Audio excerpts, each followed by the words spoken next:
अस्सलाम वालेकुम नाज़रीन, सराबर खिताब से मुखातिब है। पाकिस्तान के हवाले से बहरान मजीद बढ़ गया है। बैनुल अक़वामी अखबारात में पाकिस्तान के हवाले से जो लिखा जा रहा है वो पढ़ा नहीं जा रहा। पाकिस्तान की बाकायदा से बदतमीजी की जा रही है, चोर डाकू पाकिस्तान को कहा जा रहा है और ये बैनुल अक़वामी तमाम तर अखबारात में बाकायदा से कहा जा रहा है। इस बारे में आपको बताते हैं। साथ साथ एक और अहम तरीन शख्सियत टेलीविजन पर आकर बराह रास्त बोली है और उनका यह कहना है कि जब वो हारे हैं तो हारने के बाद वो फौरी तौर पर आर्मी चीफ साहब के पास गए। वहां पर क्या गुफ्तगू हुई है वो भी आपके सामने रख देते हैं। साथ साथ मौलाना फजलुर रहमान मौलाना साहब ने बाकायदा से आग के अंदर कलाबाजी मार दी है, यानी आग के अंदर बिल्कुल कूद पड़े, कलाबाजी खाकर कूदे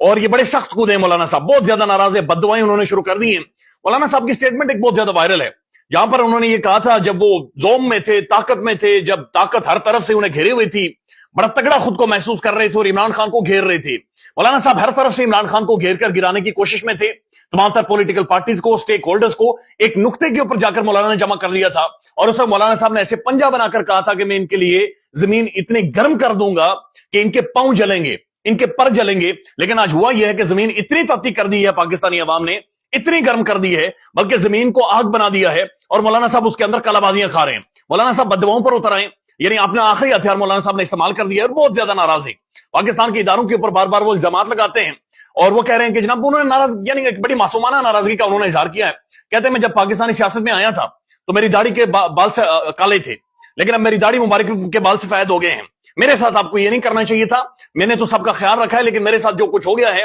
ये बहुत ज्यादा हो गया है। मौलाना साहब बहुत ज्यादा दुखी हैं, दुख और तकलीफ, दर्द बहुत ज्यादा है, बहुत ज्यादा दर्द है। यानी ये दर्द मेरे ख्याल में किसी डॉक्टर से भी कम नहीं हो सकता जो दर्द मौलाना साहब को है। एक तरफ मौलाना साहब को दर्द है, दूसरी तरफ फौरी तौर पर राना सनाउल्लाह साहब, जिसे मौलाना साहब कहते थे कि हकीम है ये राना सनाउल्लाह ने जब जुल्म के पहाड़ पाकिस्तान में, बिल्कुल पहाड़ उस बंदे ने लोगों के ऊपर फेंक रखे थे और पहाड़ डाल रखे थे, उस दौरान मौलाना साहब उन्हें कहते थे राना सनाउल्लाह हकीम है। तो हकीम साहब ने उन्हें जवाब दिया है और हकीम साहब का कहना है कि मौलाना साहब को जाकर ये बता दें कि 16 माह की हुकूमत मौलाना ने हमारे गले में डाली थी। यानी वो जो गले में तोक पड़ा हुआ, जो फंदा टाइट होता जा रहा है, मौलाना ने हमारे गले में डाला था। मौलाना ने हम सबको कायल किया था कि खान की हुकूमत गिराते हैं और हुकूमत बनाते हैं। तो राना सनाउल्लाह साहब जिन्हें सियासी पटकार पड़ा है, वो उनका भी अब दिमाग काम करना शुरू हो गया और वो भी ये कह रहे हैं कि जनाब वो जो खान के खिलाफ रिजीम चेंज हमने की थी, जो पठान के साथ हमने माथा लगाया था, मौलाना हमें लेकर गया था, मौलाना हमें गाइड करता हुआ लेकर गया और उसके बाद ऐसी आग में मौलाना झोंक गया है कि किसी का कुछ नहीं बचा और सबकी बर्बादी होगी।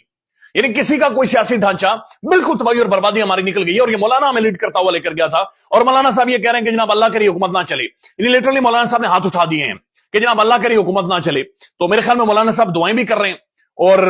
मौलाना साहब माशाल्लाह एक बड़ी शख्सियत है, एक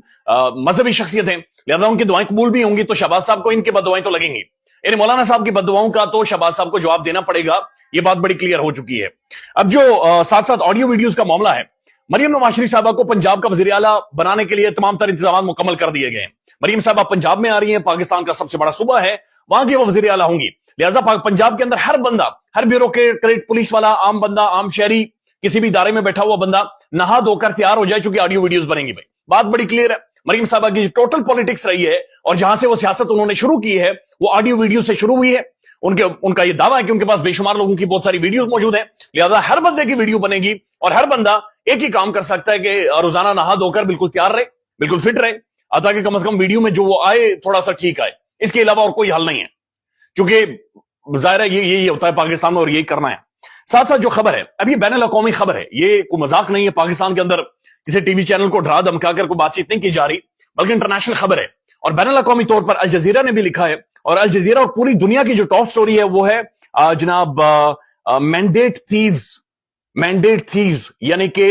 डाका मारने वाले, अवामी राय के ऊपर, अवामी ज़मीर के ऊपर, अवामी वोट के ऊपर डाका मारने वाले। यानी शहबाज शरीफ साहब या जो हुकूमत बनाने जा रहे भानुमती का कुंभा, ये कुंभा जिधर भी जाएगा दुनिया भर में, यानी टहलता हुआ, जूते शूते पॉलिश करके, टाई कोट पहन के, सूट पहन के, परफ्यूम शर्फ्यूम मार के, ये जिधर भी दुनिया में जाएगा लोग इन्हें कहेंगे मैंडेट थीव्स आ रहे हैं। लोग पीछे हंसेंगे इनके ऊपर, लेकिन इनके सामने तो पक्का मुंह बनाकर बड़ी मुश्किल से इनसे सलाम दुआ करेंगे, लेकिन इन पर हंसेंगे,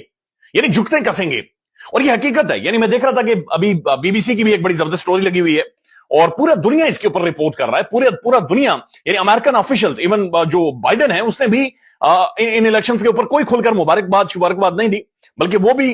इसके ऊपर उसने भी बड़ी एक ऐसी स्टेटमेंट दी है कि कम से कम उसके ऊपर तनकीद ना हो। बीबीसी न्यूज वर्ल्ड ये लिख रहे हैं, Pakistani elections, politicians gives up seat he says was rigged for his win. BBC world ये लिख रहा है کہ جو حافظ ہیں جناب حافظ صاحب کراچی کے، جماعت اسلامی کی، ان کا نام میرے ذہن سے نکل گیا ہے، وہ یہ کہہ رہے کہ جناب حافظ صاحب نے اپنی سیٹ چھوڑ دی اور ان کا یہ کہنا ہے کہ ریگنگ کر کے، دھاندلی کر کے مجھے باقاعدہ سے دھاندلا کر کے جتایا گیا ہے۔ تو یہ بھی عجیب و غریب چیز دنیا بھر میں رپورٹ ہو رہی ہے کہ دھاندلی کے ذریعے ایک بندے کو جتایا گیا اور وہ لوگ سیٹ چھوڑ رہے ہیں۔ پھر بہت ساری اور بھی ویڈیوز آ رہی ہیں کہ جہاں پر زبردستی لوگوں کو علیم خان یا پھر مریم صاحبہ کے گلے ڈالا جا رہا ہے، وہ باقاعدہ سے مفلر لیتے ہیں اور باہر آ کر کہتے ہیں جناب مفلر ہم نے سردی سے بچنے کے لیے لیا تھا، ہم پکڑے گئے تھے، گھیرے گئے تھے، لیکن ہمارا ان پارٹیوں سے کوئی تعلق نہیں ہے۔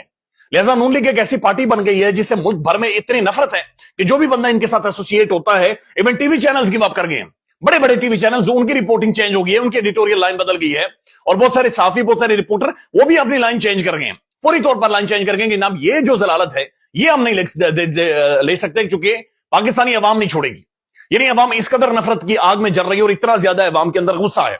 تو یہ چیزیں بڑی کلیئر ہیں۔ اب مسئلہ یہ ہے کہ اپریل 12 کو ایک میں ٹویٹ دیکھ رہا تھا، اپریل 12 کو آئی ایم ایف کے ساتھ ہمارا جو ایک نیکسٹ ڈیبیٹ ہوگی اگلے ٹرنچ کے لیے، یا پھر اگلا جو ہم نے بیل آؤٹ پیکج لینا ہے، اس حوالے سے آئی ایم ایف کی یہ ڈیمانڈ تھی کہ آپ مینڈیٹ لے کر آئے، آپ کے پیچھے مینڈیٹ ہونا چاہیے، آپ کے پیچھے عوام ہونی چاہیے، پھر آپ نے جا کر گیس 70% بڑھانی ہے، پٹرول آپ نے بڑھانا ہے، پاکستان میں آپ نے چیزیں مہنگی کر رہی ہیں، کھانے پینے کی چیزیں جہنم بنا دینا ہے آپ نے۔ تو یہ ساری چیزیں آئی ایم ایف نے باقاعدہ سے کہی تھی کہ مینڈیٹ لے کر آؤ، عوام سے پوچھ کر، عوام کو بتا کر مینڈیٹ لے کر آؤ۔ اب جب شہباز صاحب جائیں گے تو شہباز صاحب دیکھنے میں تو اچھے لگیں گے، گانے بھی اچھے گاتے ہیں، گنگناتے بھی اچھے ہیں، پھر وہ ماشاءاللہ سے ایسے بھی وہ انہوں نے گجرانوالہ میں جو کیا تھا وہ بھی کر لیتے ہیں، لیکن جب بات چیت کریں گے تو وہ کہیں گے یہ تو مینڈیٹ تھیف ہے، یہ تو مینڈیٹ چوری کر کے آئے ہوئے ہیں، یہ تو مینڈیٹ ڈاکہ مار کر آئے ہوئے ہیں۔ رات کو مہر بخاری صاحبہ نے جب پوچھا مولانا صاحب سے کہ مولانا صاحب یہ تو آئی ایم ایف کا پروگرام ہے، یہ تو جناب معیشت ڈوب جائے گی، برباد ہو جائے گی، مولانا صاحب نے کھلی والی آئی ایم ایف، مجھے کیا لگی آئی ایم ایف سے، میں تو آئی ایم ایف کو مانتا ہی نہیں، میرے بانے آئی ایم ایف بڑھ گیا تھا۔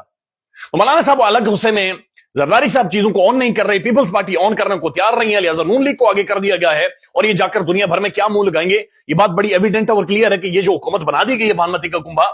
یہ خوفناک ہے اور یہ بدترین شکل ہے پی ڈی ایم کی، اور یہ آگے کس طرح سے چلے گی یہ اپنے آپ میں کوشچن مارک ہے، اور لیٹس سی کے معاملات کس طرف جاتے ہیں، اللہ تعالیٰ پاکستان پر رحم کرے۔ ایک اور طلال چودھری صاحب کی سٹیٹمنٹ ہے، اور وہ کہہ رہے ہیں کہ ہمیں ساڑی گل ہو گئی ہے کہ جملے نے نقصان پہنچایا ہے۔ وہ کہہ رہے ہیں کہ جو جملہ تھا کہ ساڑی گل ہو گئی ہے، یعنی پاکستان میں یہ محسوس کیا جا رہا تھا کہ ایک بیانیہ بنایا جائے عوام میں کہ جو جناب پاور کوریڈورز ہیں، جن کے بارے میں 2018 میں کہا گیا تھا کہ عمران خان کے لیے پھٹے لگائے انہوں نے،